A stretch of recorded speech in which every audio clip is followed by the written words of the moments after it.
আৰু 2019 মহাভাৰত এই অনুষ্ঠানলৈ পুনৰ উভতি আহিছো আৰু এই মুহূৰ্তত কেইটামান ব্ৰেকিং নিউজ আহি পৰিছে মেঘালয়ত এই মুহূৰ্তলৈকে আমি জনাইছো 44.50% ইতিমধ্যে ভোটাধিকাৰ সাব্যস্ত হৈছে এয়া হৈছে উত্তৰ পূৰ্বাঞ্চলৰ আনকেইখন য'ত বৰ্তমান ভোটাধিকাৰ সাব্যস্ত কৰি আছে জনসাধাৰণে মিজোৰামত 41.98%, ত্ৰিপুৰাত 35.44%, নাগালেণ্ডত 57% ইতিমধ্যে ভোটাধিকাৰ সাব্যস্ত হৈছে মণিপুৰত 55.44%, ছিকিমত 56% ভোটাধিকাৰ ইতিমধ্যে সাব্যস্ত হৈছে অসমত 44.33% সমগ্ৰ অসমতে আৰু অৰুণাচল প্ৰদেশত ইতিমধ্যে ভোটাধিকাৰ সাব্যস্ত হৈছে 40.34%। গতিকে দেখিবলৈ পোৱা গৈছে যে সকলোৱে এবাৰ সদলবলৈ ওলাই আহিছে আৰু ভোটাধিকাৰ সাব্যস্ত কৰিছে।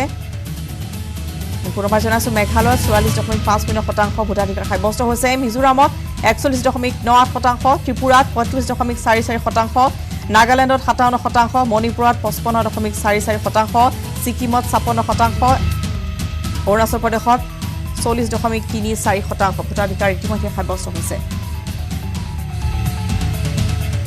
নৱ ঠাকুৰীয়া ডাঙৰীয়া কাষলৈ আহিছো আৰু এবাৰ দেখিবলৈ পোৱা আছে মেঘালয় তুৰাত আৰু মেঘালয়ৰ এবাৰ দুটা সমষ্টিত ইতিমধ্যে ভোটাধিকাৰ সাব্যস্ত হৈছে আৰু এবাৰ মুখ্যমন্ত্ৰী কনৰাড চাংমাৰ ভগ্নী আগথা চাংমা ইয়ে চাংমাৰ কন্যা আৰু তেওঁৰ বিপৰীতে এবাৰ আছে প্ৰাক্তন কংগ্ৰেছ তথা প্ৰাক্তন কংগ্ৰেছ মুখ্যমন্ত্ৰী মুকুল চাংমা। গতিকে তুমুল প্ৰতিযোগিতা হ'ব এবাৰ চাংমাৰ মাজত।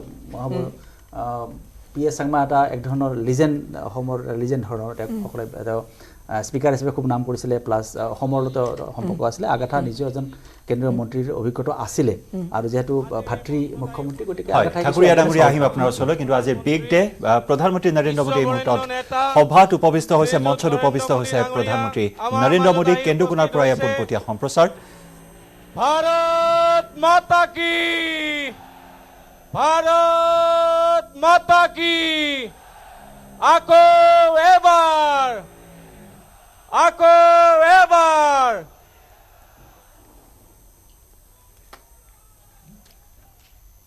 এয়া বিজেপিৰ শ্লোগান আকৌ এবাৰ মোদী চৰকাৰ। এই শ্লোগানেৰে এই মুহূৰ্তত মুখৰিত হৈছে কেন্দুকোনা। কমলপুৰ সমষ্টিৰ অন্তৰ্গত কেন্দুকোনাত প্ৰধানমন্ত্ৰী মোদীৰ বিশাল জনসভা। দ্বিতীয় পৰ্যায়ৰ ৰণদুন্দুভি প্ৰধানমন্ত্ৰী নৰেন্দ্ৰ মোদীৰ। গুৱাহাটী সমষ্টিৰ প্ৰাৰ্থী কুইন ওজা আৰু মঙলদৈ সমষ্টিৰ প্ৰাৰ্থী দিলীপ শইকীয়াৰ বাবে প্ৰচাৰ অভিযান, ৰণদুন্দুভি প্ৰধানমন্ত্ৰীগৰাকীৰ। নেডাৰ আহ্বায়ক ডক্টৰ হিমন্ত বিশ্ব শৰ্মা ডাঙৰীয়া, ভাৰতীয় জনতা পাৰ্টি অসম প্ৰদেশৰ সভাপতি ৰঞ্জিত দাস ডাঙৰীয়াকে প্ৰমুখ কৰি বিজেপি এজিপিৰ সন্মানীয় নেতৃবৃন্দ, সাংসদসকল, বিধায়কসকল, মন্ত্ৰীসকল, আমি আজিৰ মাননীয় প্ৰধানমন্ত্ৰী মহোদয়ক আদৰণি জনাব বিচাৰিছোঁ। আজিৰ এই সভাত মাননীয় প্ৰধানমন্ত্ৰী মহোদয়ক প্ৰথমে আদৰণি জনাইছে আমাৰ ৰাজ্যিক সভাপতি শ্ৰী ৰঞ্জিত কুমাৰ দাস ডাঙৰীয়াই। ইয়াৰ পিছতে আমাৰ মন্ত্ৰী ভৱেশ কলিতা ডাঙৰীয়াই এখন গামোচাৰে আদৰণি জনাইছে। এতিয়া এখন শৰাইৰে আদৰণি জনাইছে আমাৰ মঙলদৈ লোকসভা সমষ্টিৰ মনোনীত প্ৰাৰ্থী দিলীপ শইকীয়া ডাঙৰীয়াই। আমাৰ গুৱাহাটী লোকসভা সমষ্টিৰ মনোনীত প্ৰাৰ্থী কুইন ওজা ডাঙৰীয়ানীয়ে এয়া মাননীয় প্ৰধানমন্ত্ৰী মহোদয়ক আদৰণি জনাইছে।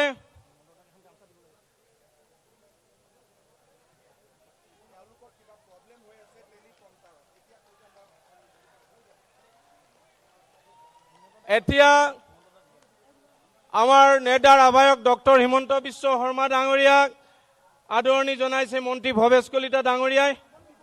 এতিয়া ডক্টৰ হিমন্ত বিশ্ব শৰ্মা ডাঙৰীয়া নেডাৰ আহ্বায়ক মহোদয়ক আজিৰ সভাত তেখেতৰ বক্তব্য আগবঢ়াবলৈ অনুৰোধ জনাইছোঁ।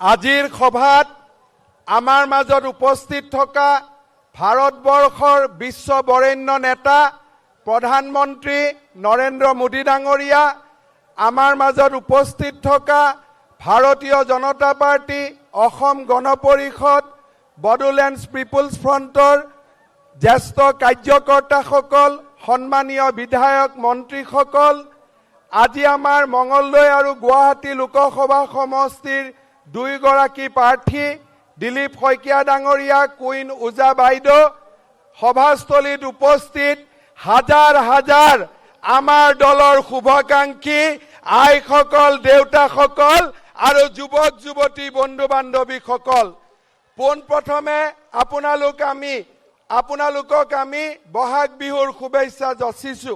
এটা দীঘলীয়া হাত চাপৰিৰে আমি প্ৰধানমন্ত্ৰী নৰেন্দ্ৰ মোদী ডাঙৰীয়াক অসমৰ মাটিলৈ আদৰণি জনাইছো। শ্ৰদ্ধাৰ ৰাইজ, আমি সকলোৱে জানো যে আজি ভাৰতবৰ্ষৰ ৰাইজে প্ৰধানমন্ত্ৰী মোদী ডাঙৰীয়াক দ্বিতীয়বাৰ প্ৰধানমন্ত্ৰী হিচাপে চাব বিচাৰে। সকলোৱে কয় যে 5 বছৰ যেতিয়া কোনোবাই চৰকাৰ চলায় তাৰ পিছত জনপ্ৰিয়তা কমি যায়, কিন্তু আজি আমি দেখিছো নৰেন্দ্ৰ মোদী ডাঙৰীয়াৰ জনপ্ৰিয়তা চতুৰ্দিশে বিয়পি পৰিছে, ভাৰতৰ বুকুৰ পৰা বিশ্বলৈ বিয়পি পৰিছে। কিয় এনেকুৱা হৈছে? আমি বহুত ডাঙৰ দূৰলৈ যাব নালাগে। সকলোৱে জানো কংগ্ৰেছৰ যেতিয়া চৰকাৰ আছিল, মুম্বাইত কাছাবে আহি AK-47 আবাল বৃদ্ধ বনিতা গৰ্ভৱতী মহিলা কেঁচুৱালৈকে হত্যা কৰিছিলে। কংগ্ৰেছ দলে কোনো ব্যৱস্থা নললে, পাকিস্তানক তেওঁলোকে ভয় কৰিলে। আৰু আজি যেতিয়া পুলৱামাত 40 গৰাকী CRPFৰ জোৱানক পাকিস্তানে হত্যা কৰিলে, আমাৰ এই অঞ্চলৰ শ্বহীদ মনেশ্বৰ বসুমতাৰী ডাঙৰীয়াৰ মৃত্যু হ'ল। নৰেন্দ্ৰ মোদী ডাঙৰীয়াই নীৰৱে বহি নাথাকিলে। পাকিস্তানলৈ 16খন বিমানেৰে পাকিস্তানলৈ আমাৰ বায়ুসেনা গ'ল আৰু পাকিস্তানত সন্ত্ৰাসবাদীৰ ঘাটি ধ্বংস কৰি ভাৰতৰ বুকুলৈ এজনো সৈন্যৰ অলপো ক্ষতি নোহোৱাকৈ উভতি আহিল। এয়া হৈছে ৰাজনৈতিক নেতৃত্ব। শ্ৰদ্ধাৰ ৰাইজ, নৰেন্দ্ৰ মোদী ডাঙৰীয়াই 5 বছৰৰ ভিতৰত বগীবিলৰ দলং সম্পূৰ্ণ কৰিলে, ধলা শদিয়াৰ ভূপেন হাজৰিকা সেতুৰ নিৰ্মাণ সম্পূৰ্ণ কৰিলে, শৰাইঘাটৰ দ্বিতীয় দলং নিৰ্মাণ সম্পূৰ্ণ কৰিলে। মোদী ডাঙৰীয়াই এতিয়া সংকল্প লৈছে ধুবুৰী খালমাৰাৰ ওপৰত আকৌ এখন ব্ৰহ্মপুত্ৰৰ ওপৰত দলং, গুৱাহাটী উত্তৰ গুৱাহাটীৰ ওপৰত আৰু এখন ব্ৰহ্মপুত্ৰৰ ওপৰত দলং, আৰু গহপুৰৰ পৰা গোলাঘাটলৈ আৰু এখন ব্ৰহ্মপুত্ৰৰ দলং।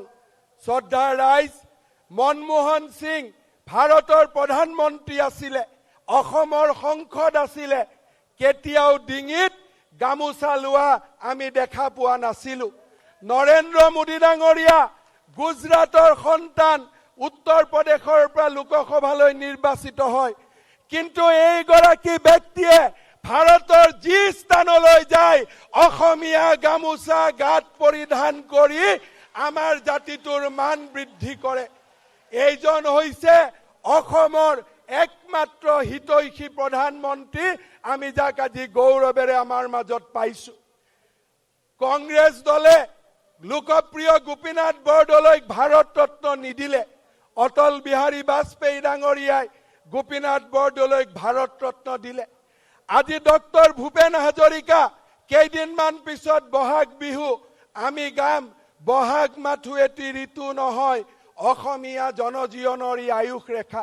সেইজন ভূপেন হাজৰিকা জীৱিত কালত যদি ডক্টৰ মনমোহন সিঙে ভাৰত ৰত্ন দিলেহেঁতেন, তেওঁক আমি সকলোৱে মিলি সম্বৰ্ধনা জনাব পাৰিলেহেঁতেন, আনন্দ পালোহেঁতেন। কিন্তু জীৱিত কালত ভূপেন হাজৰিকাক ভাৰত ৰত্ন দিয়া নহল। আজি মৰণোত্তৰ ভাৱে হলেও নৰেন্দ্ৰ মোদী ডাঙৰীয়াই ডক্টৰ ভূপেন হাজৰিকাক ভাৰত ৰত্ন প্ৰদান কৰিলে। এইগৰাকী ব্যক্তিক আমি হিয়া উজাৰি আশীৰ্বাদ দিম। আপোনালোকে সকলোৱে মোৰ লগত কব, আকৌ এবাৰ, আকৌ এবাৰ, আকৌ এবাৰ। বহুত বহুত ধন্যবাদ।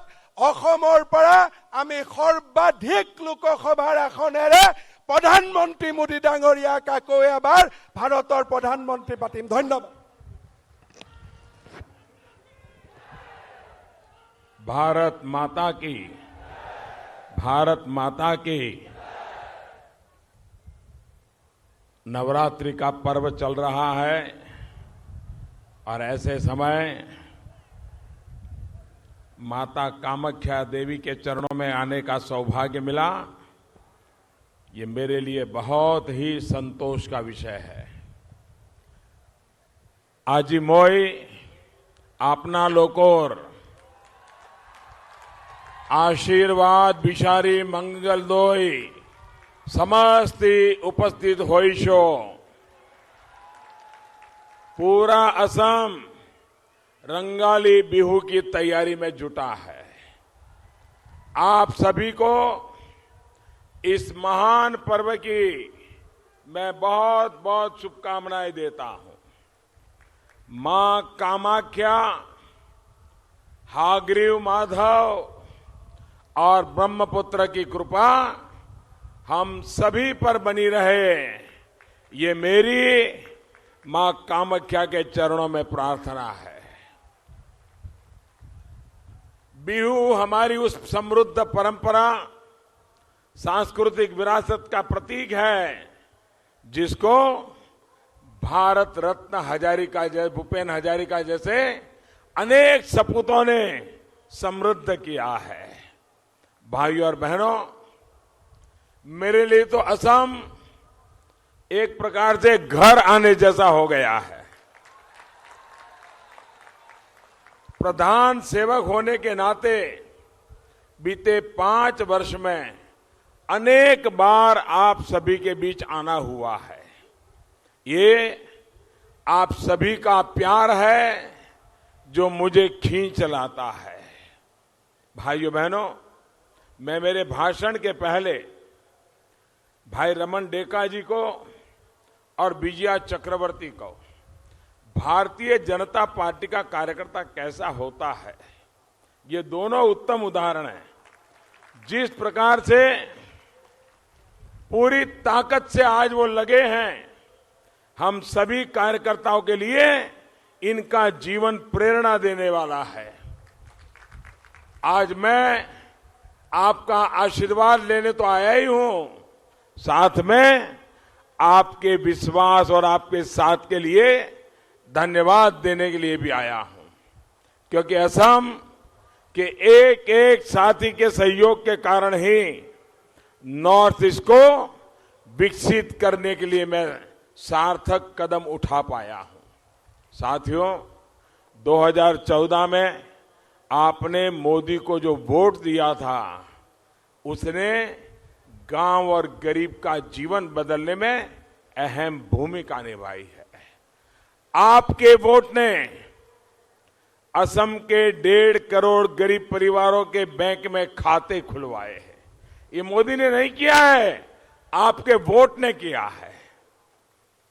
आपके वोट ने बहनों को खुले में शौच से मुक्ति के लिए टॉयलेट बनवाए हैं।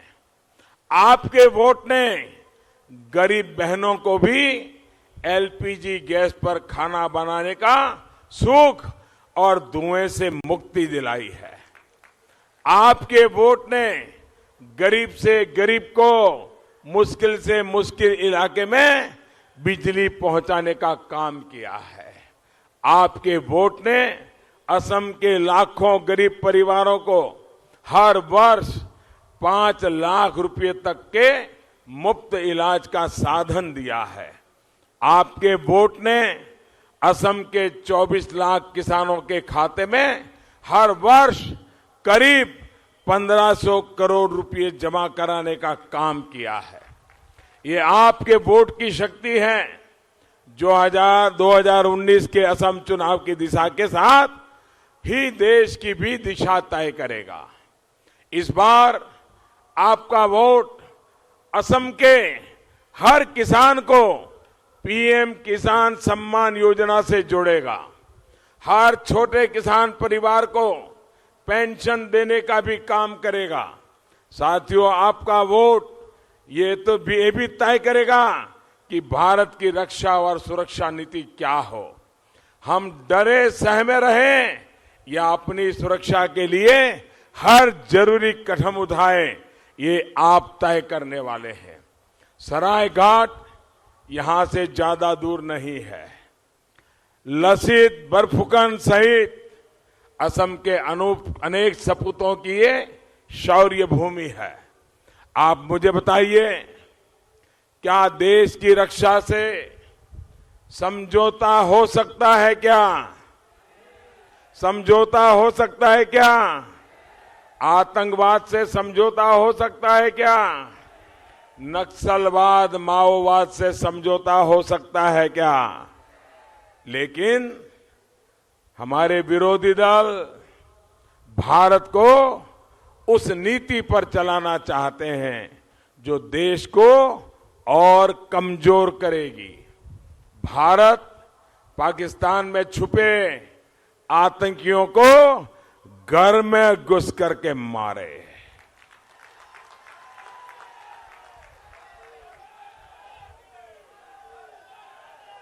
ये फैसला हमारी सरकार ने किया। हमारे सपूतों ने वीरता से अपना पराक्रम दिखाया। लेकिन कांग्रेस कहती है सबूत दो। यहां के अनेक सपूत हिंसा से प्रभावित क्षेत्रों में लड़ रहे हैं, मां भारती की रक्षा कर रहे हैं। कांग्रेस कहती है कि उनको मिली सुरक्षा, उनका अधिकार वापस ले लो। कांग्रेस इसी मुद्दे पर आपसे वोट मांग रही है। अब आपको तय करना है कि हमारे सपूतों की सुरक्षा हटेगी या फिर कांग्रेस की वोट बैंक पॉलिटिक्स चलेगी। निर्णय आपको करना है। क्या सुरक्षा बलों की अधिकार छीनने चाहिए क्या? हमारे जवानों को निहत्था करना चाहिए क्या? हमारे जवानों को असहाय करना चाहिए क्या? ये कांग्रेस वाले ये करना चाहते हैं। ऐसी कांग्रेस को सजा देनी चाहिए कि नहीं देनी चाहिए? साथियों, जो कांग्रेस देश की रक्षा और सुरक्षा के हितों को दांव पर लगा सकती है, वो किसी को भी दांव पर लगाने में देर नहीं करती। याद करिए कैसे असम के लोगों को, नॉर्थ ईस्ट के लोगों को अपनी पहचान, अपने कल्चर की सुरक्षा के लिए लड़ना पड़ा। कांग्रेस का परिवार और गुवाहाटी में उनके रागदबारी सत्ता में बने रहें, इसके लिए घुसपैठियों का एक वोट बैंक बनाने की साजिश रची गई। इन लोगों ने बांग्लादेश की सीमा के मुद्दे को जानबूझ करके लटकाए रखा, उसको सुलझाने की कोशिश नहीं की। घुसपैठ होती रही, आपका नुकसान होता रहा और कांग्रेस इसका फायदा उठाती रही। कांग्रेस से असम को यही मिला है। साथियों, 1971 के युद्ध के बाद कांग्रेस चाहती तो असम से लेकर कश्मीर तक की समस्याओं का समाधान कर सकती थी, लेकिन जम्मू कश्मीर भी जलता रहा और असम की स्थिति भी गंभीर होती गई। जब आपका ये चौकीदार कांग्रेस के करतूतों को सुधारने का काम कर रहा है, हमने असम के हितों की रक्षा के लिए, असम की अस्मिता के लिए, सुरक्षा के लिए प्रभावी कदम उठाए हैं। बांग्लादेश के साथ सीमा समझौता हमारी ही सरकार ने पूरा किया है। इससे सीमा पर फेंसिंग का काम आसान हुआ है। जो पहले से ही घुसपैठ कर चुके हैं, ऐसे लोगों की पहचान के लिए प्रक्रिया जारी है। बहुत ही जल्द ये काम पूरा किया जाएगा। हमारी पूरी कोशिश है कि कोई भी भारतीय इससे छूटे ना और किसी घुसपैठिया का नाम रजिस्टर में घुसे ना।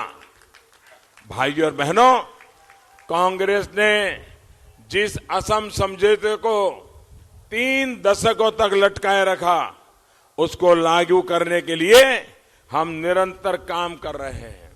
समझौते का समझौते के क्लॉज 6 को लागू करने के लिए गंभीर कोशिश की जा रही है। साथियों, असम एकॉर्ड के अनुरूप ही हमारी सरकार 6 समुदायों आहोम, मटक, मोरान, सूतिया, कोच राजवंशी और चाय जनगोष्ठी को जनजाति का दर्जा देने पर भी काम कर रही है। इसके लिए राज्यसभा में बिल लाने का काम भी हमारी सरकार ने किया है। मैं ये भी साफ कर दूं कि इन 6 समुदायों को ट्राइब का दर्जा देते समय ये भी सुनिश्चित किया जाएगा कि असम की वर्तमान जनजातियों के हितों, उनके अधिकारों की पूरी तरह रक्षा होगी। ये मेरा वादा है। साथियों, कांग्रेस ने वोट के लिए घुसपैठ को तो बढ़ावा दिया ही, उन्होंने असम के लोगों को बरसों तक जरूरी सुविधाओं से वंचित रखा। ब्रह्मपुत्र पर कई साल से बन रहे बोगीबिल ब्रिज को पूरा करने का काम हमारी सरकार ने किया है। सिर्फ लटके हुए प्रोजेक्ट ही नहीं, लेकिन हम असम को नए प्रोजेक्ट से भी ताकत दे रहे हैं। ब्रह्मपुत्र पर 5 नए पुल बन रहे, 5 नए पुल। तेजपुर कलियाबोर पुल तो अब थोड़े ही महीनों में पूरा हो जाएगा। धुबड़ी पर बन रहा पुल भी असम का मान बढ़ाएगा। गुवाहाटी एयरपोर्ट में नई बिल्डिंग समेत कई एयरपोर्ट्स को विस्तार भी दिया जा रहा है। चांगसारी में एम्स बन रहा है, तो देश की सबसे बड़ी बायो रिफाइनरी भी यहीं बन रही है। पिछले 5 साल में नुमालीगढ़ रिफाइनरी की क्षमता को भी हमने 3 गुना कर दिया है। यहां मंगलदोई में भी नेशनल हाईवे के प्रोजेक्ट हो, गांव की सड़कें हो, रेलवे की परियोजना हो, इन सभी पर तेजी से काम चल रहा है। इसके अलावा इंफ्रास्ट्रक्चर, शिक्षा और स्वास्थ्य से जुड़ी व्यवस्थाओं को भी बढ़ाया जा रहा है। साथियों, ये काम बहुत पहले हो जाने चाहिए थे, लेकिन कांग्रेस को अपना वोट बैंक पक्का करने और भ्रष्टाचार से फुर्सत ही नहीं थी। भ्रष्टाचार नहीं करेंगे, लूटेंगे नहीं, तो चुनाव कैसे जीतेंगे? साथियों, भ्रष्टाचार को ही शिष्टाचार बनाने की वजह से ही कांग्रेस का पूरा नामदार परिवार आज बेल पर है, जमानत पर है। अभी पुराने केस चल नहीं रहे हैं कि एक नया घोटाला सामने आ गया, तुगलक रोड चुनावी घोटाला। जो लोग नहीं जानते उन्हें बता दूं कि दिल्ली में एक तुगलक रोड है, उसमें एक बंगला है, उसमें एक बहुत बड़े नेता रहते हैं। ये तुगलक रोड के इस बंगले पर बीते कुछ दिनों से सैकड़ों करोड़ रुपए का खेल खेला गया है। बंगले से जिन लोगों के तार जुड़े हैं, उनके पास से बोरे भर भर करके नोटें निकल रही है, बोरे भर भर से। आप मुझे बताइए, काला धन जहां भी हो मुझे पकड़ना चाहिए कि नहीं पकड़ना चाहिए? दिवाली हो, होली हो, पकड़ना चाहिए कि नहीं पकड़ना चाहिए? ईद हो या रामनवमी, पकड़ना चाहिए कि नहीं पकड़ना चाहिए? सावन मास हो या रमजान महीना हो, पकड़ना चाहिए कि नहीं पकड़ना चाहिए? एक तरफ ये लोग चौकीदार को चोर कह रहे हैं, दूसरी तरफ अब तो सबूत मिल गया है, खुद लूट मचाए थे, खुद लूट मचाए थे। साथियों, ये जो पैसा जुटाया गया था, और आप हैरान हो जाएंगे, ये जो सारे पैसे पकड़े गए हैं, वो पैसे कौन से थे? गरीब बच्चों को और गर्भवती माताओं को पोषक आहार देने के लिए भारत सरकार ने जो पैसे भेजे, ये गरीबों के पैसे भी खा गए और उसमें से चोरी कर गए भाइयों। गरीबों के मुंह से निवाला छनकर नामदारों की ये पार्टी चुनाव लड़ रही है। ऐसे लोगों को वोट देना भी पाप लगेगा, पाप, क्योंकि ये पैसे, ये गरीब बच्चों के पैसे छीन करके लाए हैं।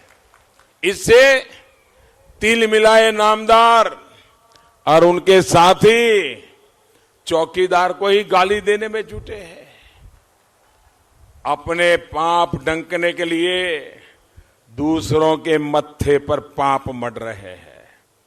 अगर चोर कोई और है तो करोड़ों अरबों उनके घर से क्यों निकल रहे हैं, ये भी तो बताना पड़ेगा।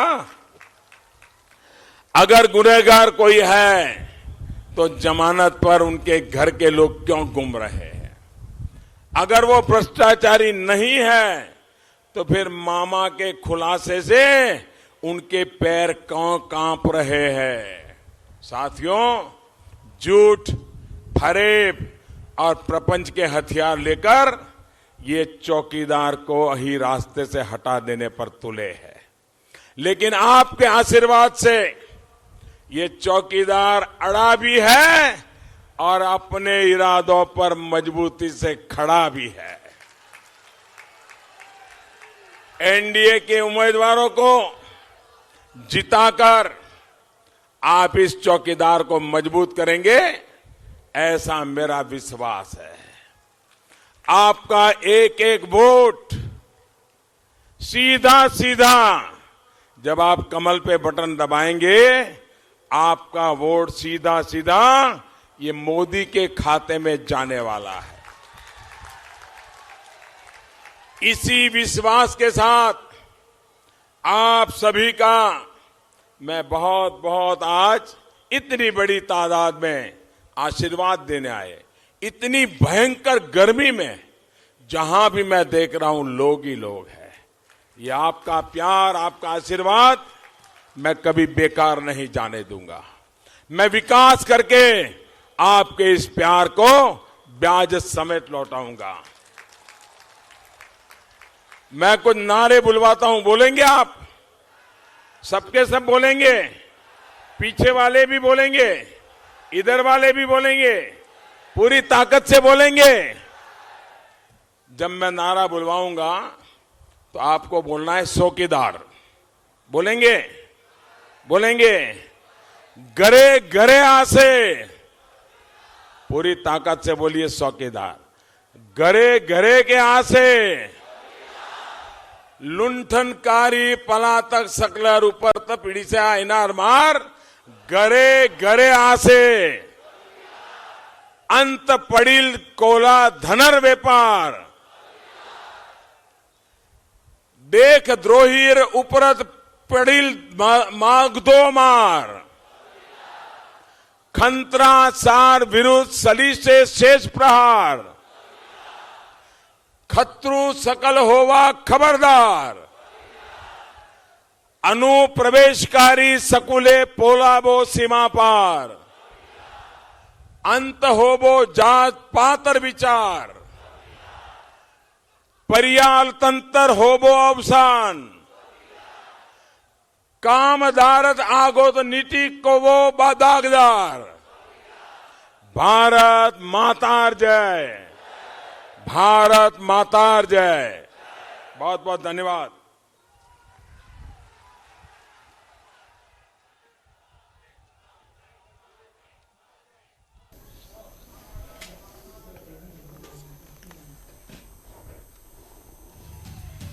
আৰু ইয়াত প্ৰধানমন্ত্ৰী নৰেন্দ্ৰ মোদী কমলপুৰ সমষ্টিৰ অন্তৰ্গত কেন্দুকুনাৰ বিশাল জনসভাত লক্ষাধিক জনতাক সম্বোধন কৰি নিৰ্বাচনী ৰণদুন্দুভি বজালে ভাৰতৰ প্ৰধানমন্ত্ৰী নৰেন্দ্ৰ মোদীয়ে।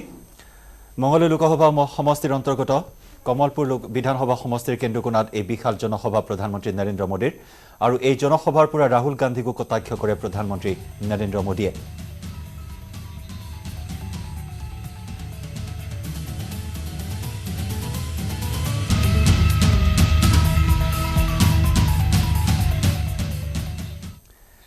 আৰু কেন্দুকুনাৰ এই জনসভাত প্ৰধানমন্ত্ৰীগৰাকীৰ ভাষণত তাৎপৰ্য কি সেই বিষয়ে আমি বিশ্লেষণ কৰিম আমাৰ ষ্টুডিঅ'ত থকা পেনেলিষ্টসকলৰ পৰা কিন্তু তাৰ পূৰ্বে লৈছোঁ এটি চমু বাণিজ্যিক বিৰতি